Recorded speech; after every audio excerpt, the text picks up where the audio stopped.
कक्षा 8 विषय हिंदी पुनरावर्तन रिवीजन। ग्रामर का क्वेश्चन है इसलिए हम इसको कर रहे हैं। फर्स्ट क्वेश्चन हम नहीं कर रहे, सेकंड क्वेश्चन से कर रहे हैं। निम्नलिखित शब्दों की लिंग परिवर्तन कीजिए, यानी लिंग जेंडर चेंज करना है और उसका सेंटेंस बनाना है। मैं सभी लिंग परिवर्तन के शब्द बता रही हूँ, वाक्य आप अपनी तरह लिख सकते हो, कोई भी वाक्य। दास दासी, धोबी धोबिन, स्वामी स्वामिनी, विदुष विद्वान विदुषी, बाबू बबुआइन, बूढ़ा बुढ़ी, शेर शेरनी, पंडित पंडिताइन, भैंस भैंसा, लेखक लेखिका। गमला, अब वचन परिवर्तन दिया है तो एक वचन टू बहुवचन, बहुवचन टू एक वचन। गमला गमले, इसका भी आपको वाक्य प्रयोग करना है, अपने तरह से बना सकते हो।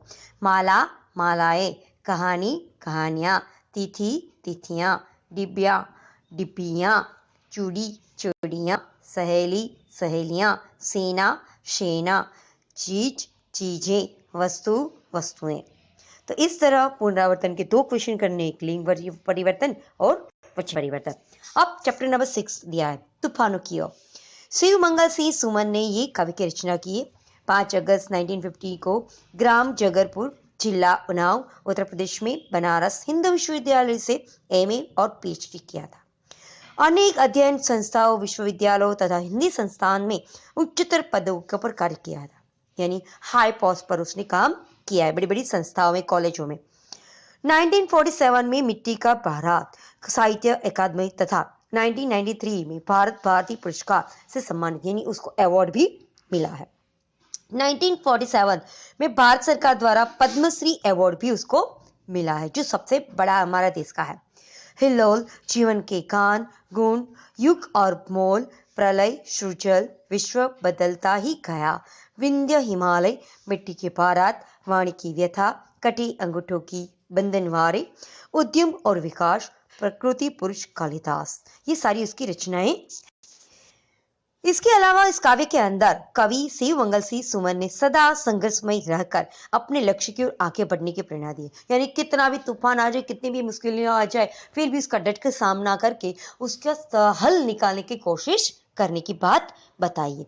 जिस तरह आग में रखकर सोना निखरता, यानी आग में गोल्डन तप कर ही उसमें से गहना बनता है, उसी तरह हमें कई बाधाएं में अपनी नई राह दिखती है और आगे बढ़ते जाना है और अपने इरादों को मजबूत करना है, यही बात इसके अंदर दी। इस कविता के मूल्य गुण क्या है तो कि गतिशीलता, यानी आगे बढ़ना, साहस मीन्स हिम्मत, संघर्षरत, यानी कितनी भी मुश्किल आफत क्यों ना है उसके सामना करना, डरना नहीं, जैसे मूल्य इसके अंदर दिए हैं। तूफानों की ओर घुमा दो नाविक निज पतवार को, आज सिंधु ने विष उगला है, लहरों का यौवन मचला है, आज हृदय में और सिंधु में वो साथ उठाए ज्वार। तूफानों की ओर घुमा दो नाविक निज पतवार को, यानी नाविक जो नाव चलाने वाला है उसे कह रहे हैं, यानी अपनी पतवार, निज मीन्स अपनी पतवार, तूफानों की ओर, जहां तूफान है उस ओर ले चलाओ। सिंधु यानी समुद्र, समुद्र आज आग उगल रहा है, विष उगल रहा है, छर उगल रहा है, फिर भी उस लहरों का सामना एक यौवन के तरवराट की तरह, एक नई ताजगी की तरह, एक हिम्मत के साथ आगे बढ़ते जाना है। असाथ उठाए ज्वार, ज्वार यानी ऊंची ऊंची जो लहरें उठती है वो उठिए, उसका सामना करो। लहरों के स्वर में कुछ बोलो, इस अगन में साहस तोलो, कभी कभी मिलता जीवन में तूफानों का प्यार, यानी तूफान कभी आता है और तूफान का भी प्यार होता है, तूफान से डरना नहीं है, यानी मुश्किलों से डरना नहीं है, उसका तूफानों का डटकर सामना करना है, नहीं कि उसके डर कर पीछे हट करनी है। लहरों के स्वर में कुछ बोलो, लहर जिस तरह बोलती है, गुर्राती है, उसी आवाज में तुम भी बोलो और उसका साहस तोलने का, मापने का प्रयास करो। यह असीम निज सीमा जाने, सागर भी तो यह पहचाने, मिट्टी के पुतले नाव मानव में कभी न मानी हार, तूफानों की ओर घुमा दो निज पतवार को, यानी असीम जिसकी कोई सीमा नहीं, कोई बॉर्डर नहीं है, निज सीमा यानी खुद की सीमा है, उसको क्रॉस कर जाओ और सागर की लहरों में खो जाओ। मिट्टी के पुतले, हम सभी मिट्टी के बने हुए हैं, 5 तत्वों के बने हुए, आकाश पाताल हवा पानी और जमीन। कि इसी तरह ये 5 तत्व के बने हुए हमारा ये मिट्टी का पुतला वापस मिट्टी में ही मिल जाना वाला है। तो इसी डर के मारे हम जीवन जीना छोड़ देते नहीं है, मुश्किल से डर कर भाग जाना नहीं है, उसके आगे बढ़ते ही जाना है, हार कबूल करनी नहीं है, जीत के लिए कोशिश करनी है।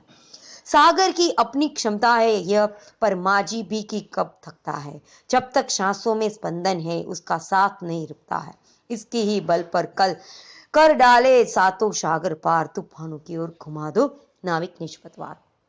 यानी सागर की अपनी शक्ति है, ताकत है, क्षमता है, और इसी के कारण माझी यानी जो नाव चलाने वाला है उसे माझी कहते हैं, वो कभी थकता नहीं है जब तक उसकी मंजिल उसको मिल जाती नहीं। तो हम सभी वैसे ही समाज रूपी सागर के अंदर तैर रहे हैं, मनुष्य रूपी सागर में तैर रहे हैं। तो उसी हमारे लक्ष्य तक पहुंचने के लिए हमें आगे बढ़ते रहना है, हमारी सांसों को रोके बगैर आगे बढ़ते जाना है, हमारे हाथों को भी रोकना नहीं है और पूरी ताकत से आगे बढ़ते जाना है। 7 समुंदर जीवन के 7 पड़ाव होते हैं, उन 7 पड़ावों को, 7 मुश्किलों को नीच यानी हमारी पतवार को आगे घुमा दो। अब देखो मीनिंग दिए, नाविक यानी नाव चलाने वाला, मला माझी, नीच मीन्स अपना, पतवार मीन्स नाव चलाने वाली लकड़ी, चाप्पू जिसे कहते हैं, ज्वार यानी तूफान, समुद्र में उठने वाला, अगड़ यानी आंधी तूफान, असीम यानी सीमाहीन जिसकी कोई सीमा ना हो वैसा, क्षमता यानी शक्ति योग्यता, स्पंदन चेतना धड़कन, बल पर यानी सहारे। यानी इस चैप्टर के हमें क्वेश्चन आंसर नहीं के लिए ग्रामर करना है। अब देखो नेक्स्ट पेज पर क्वेश्चन नंबर 4 दिया है, एक पोएम दिए और पोएम के नीचे कुछ क्वेश्चंस दिए, हमें उसको करना है। अब ध्यान से सुनो। किताबें कुछ कहना चाहती, किताबों में चिड़िया चहचहाती, किताबों में खेतियां लहलहाती, किताबों में झरने गुनगुनाते, परियों के किस्से सुनाती, किताबों में रॉकेट का राज है, किताबों में साइंस की आवाज है, किताबों का कितना बड़ा संसार है, किताबों में ज्ञान की भरमार है। क्या तुम इस संसार में नहीं जाना चाहोगे? किताब कुछ कहना चाहती है, तुम्हारे पास रहना चाहती है। यानी पूरी किताब के जीवन के बारे में बताया कि किताब के बगैर हमारा जीवन कितना अधूरा है। हाँ जी, किताब का महत्व हमारी जिंदगी में बहुत है। अब देखो एमसीक्यू क्वेश्चन दिए, किताबों में कौन चाहता है? चिड़िया। किताबें किसके किस्से सुनाती है? परियों की। किताबों में किसके लहलाने की बात है? खेतियों यानी फील्ड, खेतर। नीचे दिए गए शब्दों वाक्य बनाओ, यानी अपनी तरीके से वाक्य बना सकते हो। परियां, आसमान में परियां होती है। किस्सा, आज मेरे दादाजी ने एक बड़ा अजीब सा किस्सा सुनाया। हम संसार के जीव हैं।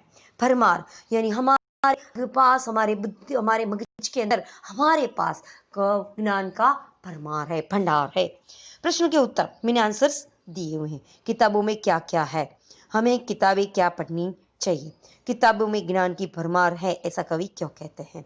और काव्य का उचित शीर्षक मीन्स टाइटल। अब देखो नेक्स्ट पेज पर क्वेश्चन नंबर 7 दिया है, हमें 7 ही करना है, एक ही, बाकी के क्वेश्चन कट है। उन किताबों में यानी वाक्य के अंदर रेखांकित यानी अंडरलाइन किए हुए विशेषण के शब्द हैं, उसका वाक्य में प्रयोग करना है। यानी वाक्य अपने आप बनाने, मैंने एक बनाकर दिए, बाकी के आपको बनाने हैं। जैसे उनकी ईमानदारी से सारा नगर परिचित है, हमें ईमानदारी से काम करना चाहिए। नेक्स्ट, हमारी अमीरी लोगों को उपयोगी होगी। अमीरी तो उसका आपको उपयोग करके नया सेंटेंस बनाना है। हिमालय पर्वत की ऊंचाई देखने लायक, ऊंचाई का उपयोग करके नया सेंटेंस बनाना है। लक्ष्मीबाई वीरता पूर्वक लड़ी, वीरता का नया वाक्य बनाना है। और दूसरों की बुराई करना पाप है, यानी बुराई का एक नया वाक्य बनाना। यानी ये पोएम आपको लर्न करनी है और जो ग्रामर क्वेश्चन मैंने दिए वो क्वेश्चन आपको लर्न करने और अपनी फेयर बुक में लिखने हैं।